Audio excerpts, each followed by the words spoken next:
আসসালামু আলাইকুম, সবাই কেমন আছেন? চলে এলাম আরেকটি নতুন ব্লগ নিয়ে।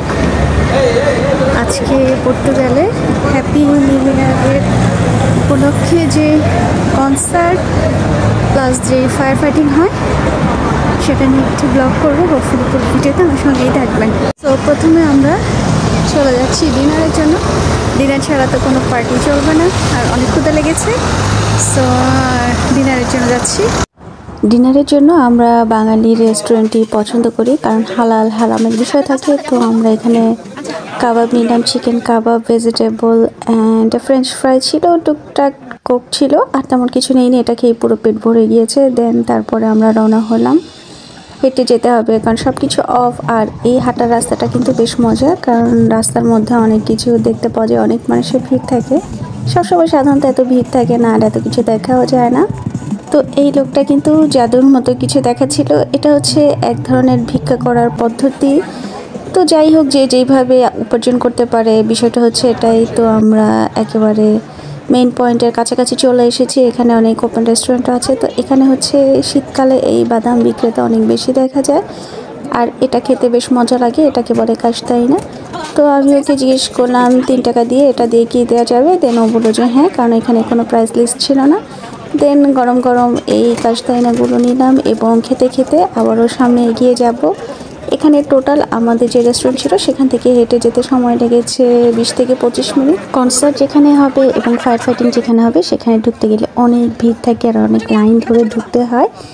আর অবশ্যই পুলিশ চেকিং থাকে। ঢোকার আগে ব্যাগ চেকিং করবে এবং পকেট টকেট সব কিছুই চেকিং করে ঢুকে পড়লাম। তবে গতবার আমি যে এসেছিলাম, গতবারের থেকে কিন্তু এইবার ভিড় অনেক কম, যেহেতু পর্তুগাল একটি ইমিগ্রেন্ট বান্ধব কান্ট্রি এবং অনেক লোক আসে এখানে নর্মালি পেপার করার জন্য।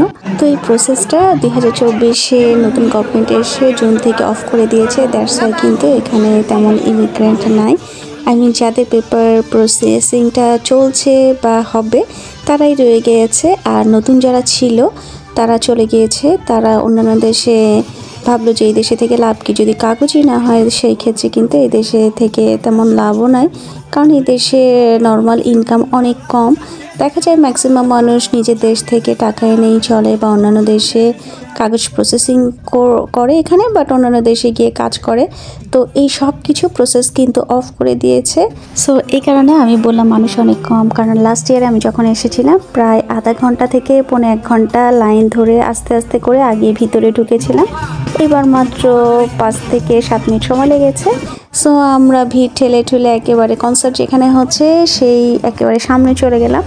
আসলে আমার মনে হয় কনসার্টটা সামনে থেকে না দেখলে মজা নাই, বেশি এনজয় করা যায় না।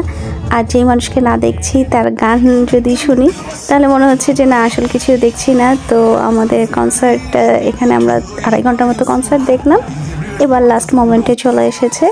লাস্ট মোমেন্টে টাইম কাউন্ট হচ্ছে, সবাই একেবারে অনেক বেশি এনজয় করছে। এখানে একটা বুড়ো লোক ছিল, সে অসুস্থ হয়ে বসে পড়েছে, বাট তাকে আমি বললাম তুমি চলে যাও। সে চলে গেল না, সে পুরোটা এনজয় করবে দেন যাবে। তো আমরাও কিন্তু বেশ ভালো এনজয় করছি। লাস্টে 10 মিনিটের আগে মিউজিক সব কিছু অফ করে দিয়ে শুধুমাত্র নর্মাল মিউজিক ছাড়ে, গান টান সব অফ থাকে। তো এই টাইমটায় সবাই মিউজিকের তালে, মিউজিকের বিটে নাচানাচি করতে থাকে।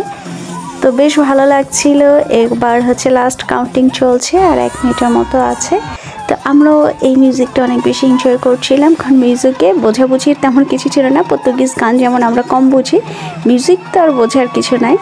তো কাউন্টিং চলে এসেছে। এবার 9, 7, 2, 3 করে যখন 0 আসবে সব ফায়ার ফাইটিং শুরু হয়ে গেল এবং অনেক এনজয়েবল ছিল। আর এই ফায়ার ফাইটিংটা কিন্তু 10 মিনিট চলবে। তবে ওই যে বললাম ইমিগ্রেন্ট কম, মানুষ কম। এবার ফায়ার ফাইটিংও কিন্তু কম ছিল।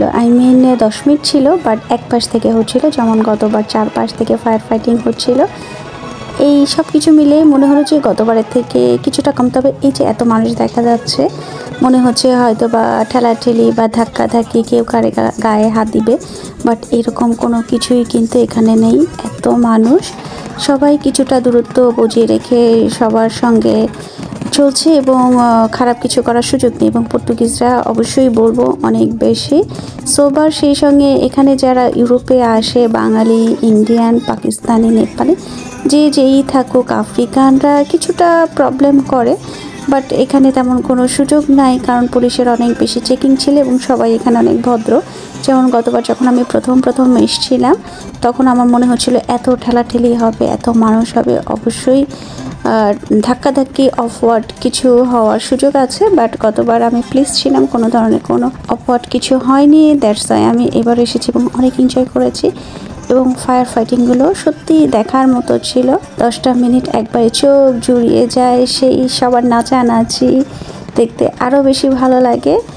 তো এইভাবে আমরা আমাদের 31st নাইটটা এনজয় করেছি। তবে যাওয়ার সময় কিছুটা বেগ পেতে হয় কারণ হেঁটে ট্রেন স্টেশনে যেতে হবে, আর উবার টুবারের এখানে সব কিছুই বেশ খানিকটা এলাকা জুড়ে সব অফ করা দেয়া থাকে, আর পুলিশ চেকিংটা অবশ্যই দেখার মতো থাকে। সিকিউরিটি যদি কোথাও না থাকে সেখানে কিন্তু চলাচল করে তেমন কোনো মজা পাওয়া যায় না এবং সবসময় একটি চিন্তার বিষয় থাকে। আর অবশ্যই মোবাইল, মানিব্যাগ এগুলো অবশ্যই যে কোনো জায়গায় ভিড়ের মধ্যে গেলে সাবধানে রাখতে হয়, তো ওটা আমরা নর্মালি সাবধানে রেখেছি।